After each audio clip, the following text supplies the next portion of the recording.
Okay, let's take this BMW 323i 2.5 coupe for a spin. All the warning lights come up, as you can see.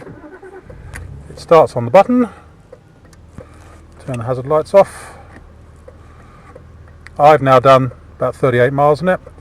It's performed brilliantly actually. Just loosened up at 166,000 miles. Off we go. So it starts on the button. No nasty noises from the engine at all.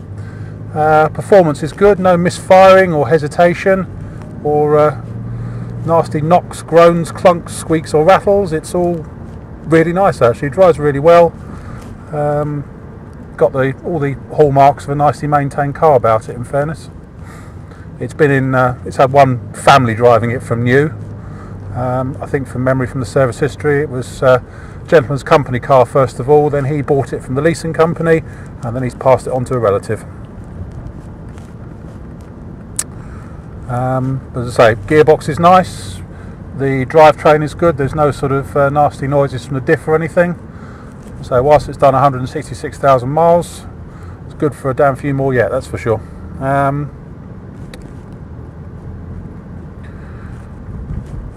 Nice over bumps, it's not sort of jinking to one side the way that some 3 Series can do when the subframe bushes are worn. Tracking is good, it's tracking nice and straight as you can see.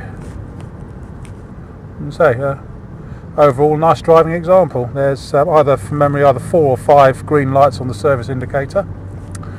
Specification wise, it's got, what have we got here? We've got airbag for the driver. We've got Blaupunkt radio cassette with a CD stacker in the boot. The display on the radio is a little deranged, you can't really read what it says. It's got the digital climate control system, which unusually for one at this age seems to be working perfectly. I think according to the history that whole unit was replaced a couple of years ago by BMW at great expense.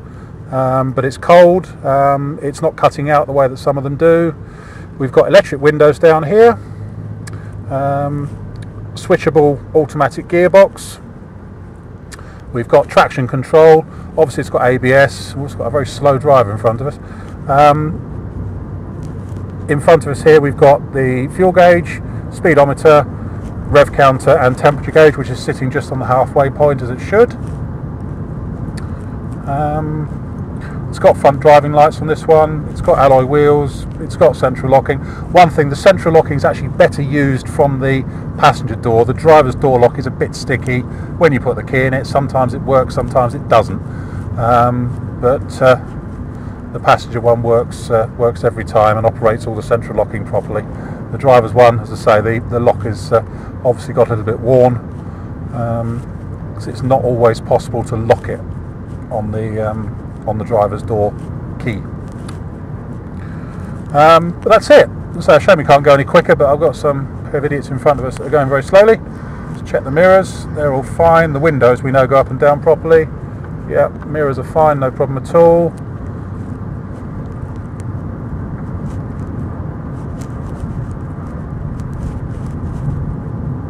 But overall, drives impressively actually, considering its mileage. But these are quite good for big miles if they're looked after properly. In fairness, at 166,000, as I say, it's just the engine's just loosening up on one of these. But not a rattle or a squeak or a groan anywhere. It's just doing what you expect a 323i 2.5 to do. Alright, we'll turn off left down the country lane.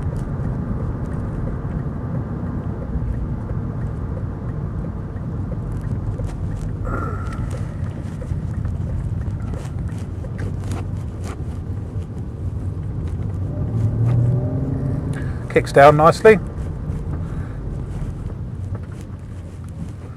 Trying to get it too wet, so I've got to photograph it. As you can see, it picks up and goes quite well.